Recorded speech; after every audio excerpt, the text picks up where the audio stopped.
บ่ต้องยานเนาะไอจะบ่ให้อันบ่วัดเอาไปเด้อไอมื้อนี้ไอจะให้นอนอยู่ในเฮือนน่ะบายเด้อนะกับเอ้ยนกเด้อบ่ให้น้องบ่ให้ไว้ไอบ่ให้เอาไปใส่ ขึ้นฮอดลูกเด้อนั่นแหละไอ้บอกลูกแม่อย่าสุไปเด้อลูกไปแหละลูกบ่ไปป่าเด้อสิเด้อจอมลูกอย่าเบิ่งหน้าไอ้พ่ออย่าบ่เฮ้ยลูกอยากไปบ่ลูกจะไปมื้อนี้ไอ้ว่าแล้วนอนน่ะมันไอ้คู่นี่เด้อมันสินอนใส่นอนหันในเขาปุ้งไว้ไอ้วาด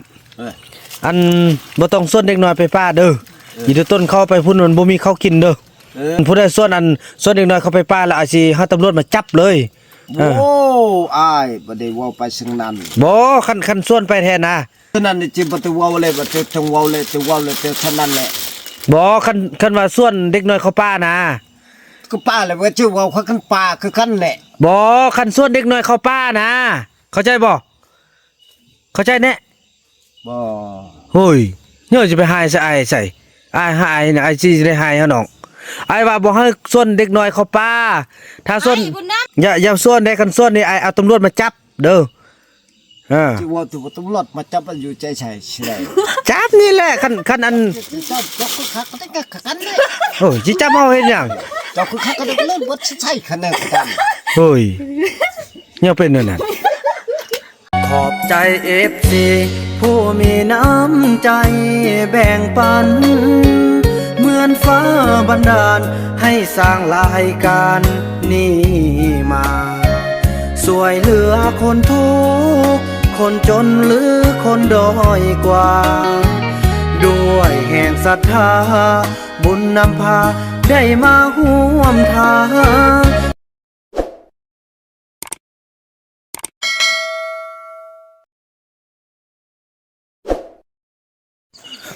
สบายดีท่านผู้ชมเนาะสบายดี FC ของบ่าวบุญนำกันเบิดทุกคนพี่น้องเอ้ยคลิปนี้พี่น้องเป็นคลิปที่บ่าวบุญนำได้พาซาวลีแล้วก็ลูกเนาะพากันออกลีกบ่าววาดแต่แล้วบ่าววาดก็บ่เมื่อพี่น้องซาวลีให้น้องให้หยังเนาะให้หยังเนาะให้ขึ้นฮอดลูกว่าซั่นนี่บ่ต้องยานเนาะไอจะบ่ให้บ่าววาดเอาไปเด้อไอมื้อนี้ไอจะให้นอนอยู่ในเฮือนน่ะบายเด้อนะกับเอ้ยนกเด้อบ่ให้น้องบ่ให้ไว้ไอบ่ให้เอาไปใส่ ขึ้นฮอดลูกเด้อนั่นแหละไอ้บอกลูกแม่อย่าสุไปเด้อลูกไปแหละลูกบ่ไปป่าเด้อสิเด้อจอมลูกอย่าเบิ่งหน้าไอ้พ่ออย่าบ่เฮ้ยลูกอยากไปบ่ลูกจะไปเลยลูกอย่าไปเด้ออย่าไปบอกวาดเด้อมันผู้เฒ่าขี้คร้านบ่ไปเด้ให้อยู่นี่อยู่นำแม่จังได๋ยังมาแล้วก็เอาพ่ออยู่พี่เนาะบ่ให้น้องบ่ย่านเด้อโอ้หัวอกของผู้เป็นแม่นี่เริ่มเป็นเศร้าเลยพี่น้องเอ้ยบอกวาดเนี่ยบ่ไปบ่ฮึเนาะเฮาก็ลีกจนค่ำซำนี้แล้วเนาะคุณว่าบดบ่ลูกเห็นบ่อีแม่เอาขนมมากินไว้พี่น้องเอ้ยโอ้น่าสงสารเนาะตึมจังน้อยสาวนกเฮ้ยกินน้ำบ่มีนะลูกน้ำนี่อยู่ในเฮือนบ่ดูนี่แม่นกมาฮอดก่อนถ้าแม่นกมาก่อนไอสิเอานอนอยู่ในเฮือนนำไอเด้อน้องกะสู้ๆบ่เป็นหยังอายุข้างๆเด้อบ่ให้เป็นหยังไอบ่ให้ผู้ใดเอาไปเด็ดขาดผู้ใดเอาไปนี่ไอตีเลยเนาะไอตีครับบ่ให้พี่น้องเอ้ยให้กอดลูกนั่งคุกเข่าใส่หัวเข่าบ่าวบุญนำมาน้องขึ้นฮอดลูกว่าซั่นความหมายก็คือว่ายานเขาสิเอาไปแล้วก็ขึ้นฮอดลูกบ่ไปแล้วเนาะโดยอันนี้มันเครือเข้าฮอลูกเครือเข้าฮอลูกนี่โดย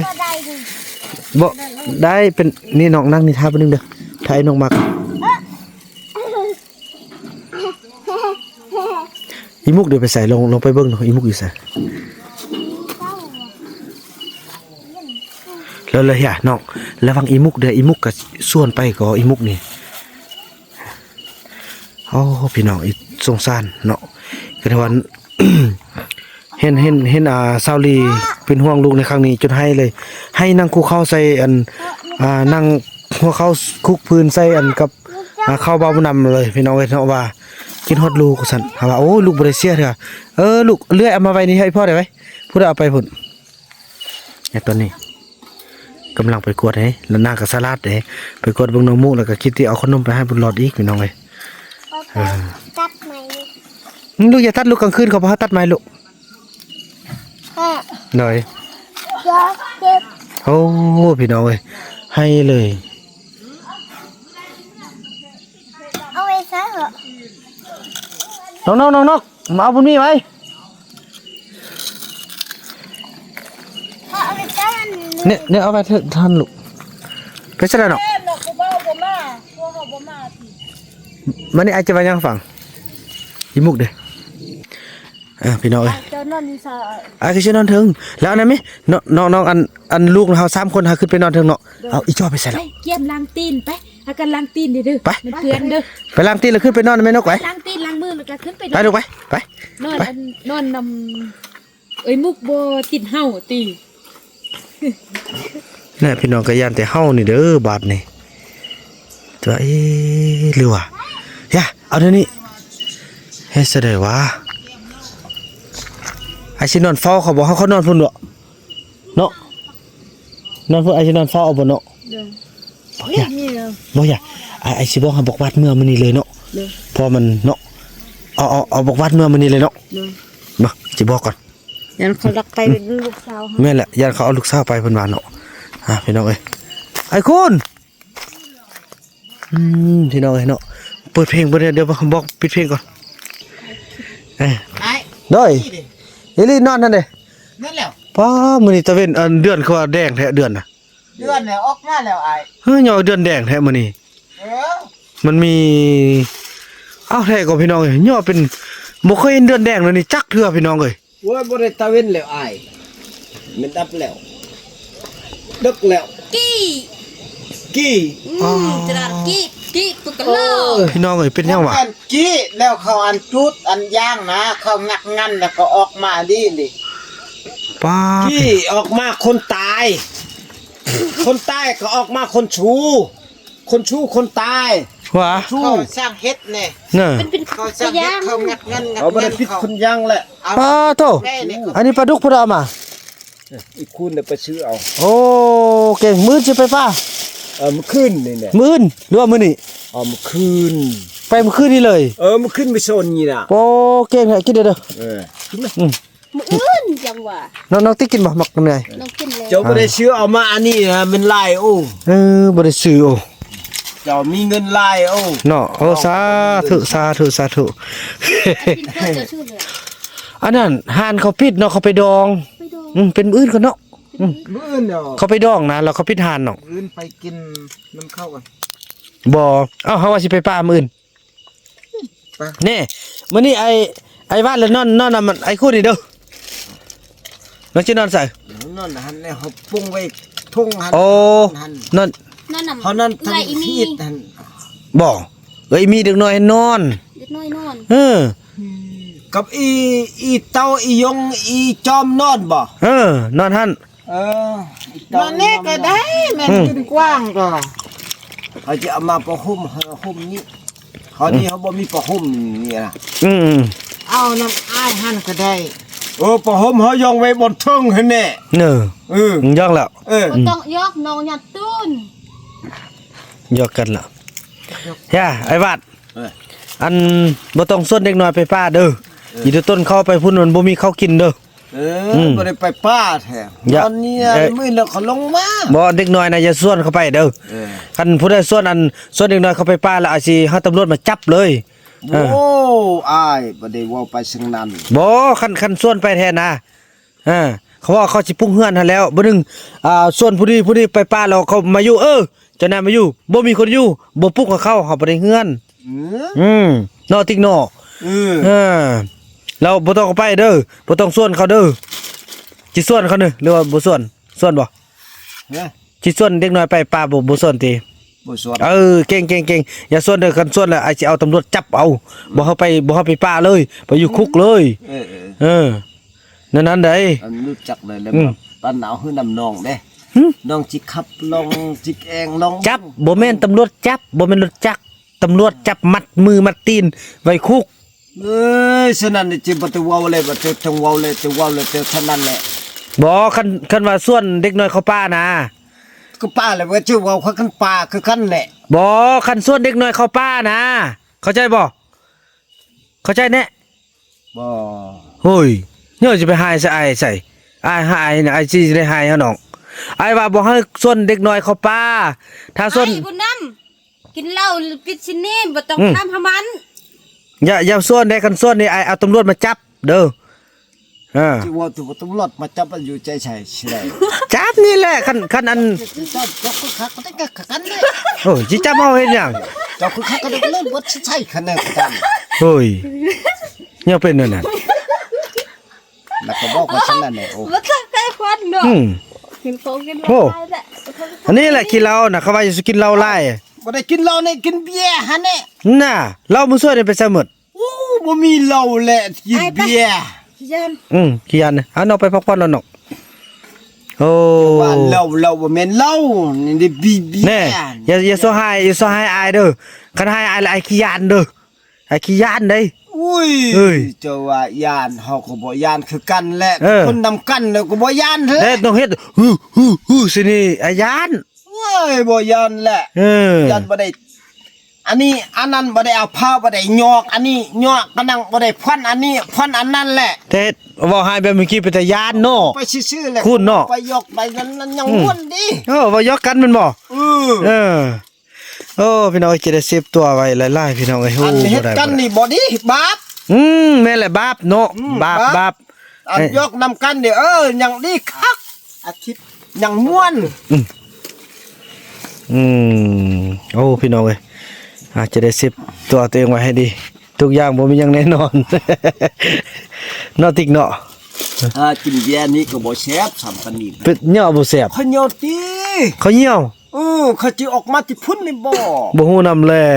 ได้ไอ้เจ้าชื่อเอามาพักกะลำน้องแกงกินบ่แซ่บซ้ํ กะลำนะ เขาเหนียว เว้ยไผสิไปเหนี่ยวหันสร้างว่า พุ่นนี่บ่ เขาเหนียวติแปะบัน บ่อัน เฮ็ดคุณ นี่กิน อันนี้ไว้เฮิงนี่มันไว้เฮิงมันบูด มันบูด เอามาบ่ สาลีว่าพักกะลำเบาน้ำซื้อมาแล้วมันจางนะว่าเขาเหนี่ยว บ่เหนี่ยวติ ที่แซ่บมื้ออื่นสิเอา เออ มันอันเจ๊ มันเอาไปซอกซื้อผักกาดมาตึมเนาะ เบิ่งอันกองนี่น่ะ ที่ก่อนนี่ไอ้เอามานี่แซ่บแซ่บ โอ้ บ่แซ่บ นึ่โอ้ซื้อรุ่นหัวหน่อยเอาซะนะเนาะรุ่นหัวหน่อยเอาพี่น้องเอ้ยลองเบิ่งมั้ย ปาโถ กินลองเบิ่งก่อนเสียบหูบ่เสียบติ แซ่บชาวกายนอม เอาอีกแล้วมันไปยอกกันแหละ พี่น้องเอ้ย มาก็เสียบไปน่ะ เออ เสียบโอ้ทุกยอดเก่ง ก็ว่า ๆ เจ้าว่าแซ่บ ๆเป็นอันไว้เฮิงเป็นเย็นนะเขาชื่ออันชื่อตู้เย็น น้ำฮ้อนแทนอย่างแซ่บโอ้นั่นน้ำอินเถอะ เป็นอันอายนี่บ่เคยกินหรอกบ่เคยกินเย็นนะ อันบ่เคยกินเนาะอันเราซื้อมื้อซวยนี่กินหมดแล้วเราซื้อมื้อซวย2ปอกกินหมดแล้วหมดแล้ว กินติปอกเยี่ยว อายยัง กินปอกนึงยังปอกนึง ยังบอกนึง แล้วก็มาใส่เบียร์นี่ตึมเมาฟับเลยเนาะ แล้วน้องจี ปอกนึงแล้วไปกิน ปลา ปลา ดุกขนาดปิ้ง โอ้เสียปลาดุกมา ปิ้งแกมเลย ปิ้งเราชุกแล้วเอาโลมาแกมเนี่ย เจ้าน้องเนี่ยอันมากินน้ำบ่ บ่กินดอกบ่กิน บ่เลยนึกเอาบ่แล้วน้องฮะ น้องอะเด้อ อายโอ้บ่แม่นน้องอาย อ้าย ซับกับพ่อมาแหละเลี้ยงเด้เอาข้าวนำเลี้ยงเกลือเด้ย่าเขาบอกว่าชีพปุ๊บไปมินี่แล้วพระเจ้าเนี่ยเอิ้นอายเด้อบ่แม่นเอิ้นน้อง เนาะ เอิ้นอาย ที่มีแต่เฮาเอิ้นอายแล้วทีนี้แหละลิดไปเลย รีบไปเลยบ่เอิ้นแล้ว ลิดไปเลย แล้วทีนี้แล้วลืมแล้วลิดแต่ชื่อนี้แล้วเอิ้นน้องเอิ้นน้องบ่ได้แล้วลิดแล้วก็เอิ้นอาย คันเอิ้นน้องแล้วบ่ได้กินข้าวก็คันเอิ้นน้องแล้วสิไปขอกินข้าวนำไอ้วาดโอ้วาดพญาติกิน โอ้ไอ้วัดพญาติกินปอ ไอ้วัดพญาติกิน ปอ เขา โถ อยากกินเนี่ยก็บ่ได้ตุ้ยได้แห้งแหละก็เลยมันเป็นท่าเป็นแค้นมันจ้อยพร้อมจ้อยออกมากูดูกวกนั่งเด้ โอ้ สร้างเว้าเนาะว้าพี่น้องมื้อนี้แปลกแต่ว่าตะเวนเดือนแดงพี่น้องเอ้ยสัญญาณอีหยังเนาะบาดนี้ เขากินแล้ว เดือนแดง เอาเจ้าบ่ได้กินจะคือ อ๋อเขากินแล้วเขาตักมื้อเช้านี้นะ อ้าว เนาะจังซั่นแหล้วพี่น้องเอ้ยเนาะก็ถือว่าสิได้ ก่อน อ่า แล้วบอกไอ้ เฝ้าระวังที่สุดเลยพี่น้องเนาะโดยเฉพาะคือเด็กทั้ง3พี่น้องเอ้ยเนาะ กินเฮาหัก อ่า กิน ถือว่าเบิ่งแล้วสภาพกันนี่คือจะบ่ปานใดแล้วพี่น้อง ไอ้นี่มันยินนี่เอาฮือน้องก็บอกกินไอ้ก็บอกกินครับ บ่สองสิว่าและอีกอย่างก็เดือนก็เป็นสีแดงพี่น้องมื้อนี้อ้า เจ้า โถ ปิ้งปลาดุกเด้อ มื้อพี่น้องบ่แม่นเว้าได้เดี๋ยว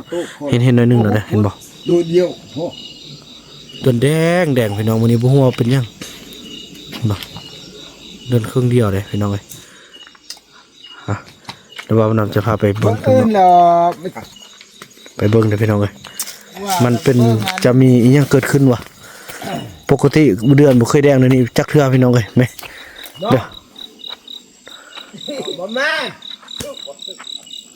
ลืมแล้ว นี่พี่น้องเอ้ยโดย แล้วอันน่ะคนชิเดอร์นอนนี่คนยังก็ เอาพี่น้องอีกสักหลังเอาพี่เอ้าเป็นอันนี้อีกแล้วพี่น้องเอ้ยสมมติเป็นแบบนี้บ้านนี้มีแควมีหยังเหล่าบ้านนี้ฮะเดือนนี้แล้วเป็นอันนี้แล้วไม่มีกี่กระเต็มอยู่มาไทยหูพี่น้องเอ้ยมาบันนี้แล้วคือมีแควมีหยังแบบนี้แล้วอ๋อเป็นอย่างนั้นเนาะบ้านนี้เนาะอ่ะถือว่าจังซั่นเลยพี่น้องเนาะถือว่าคลิปนี้บ่าวนำจะขออนุญาตจบคลิปกับซ้ำนี้ก่อนเนาะแล้วพบกันใหม่ในคลิปต่อไปพี่น้องเอ้ยคลิปนี้บ่าวนำขอกล่าวคำว่าสบายดี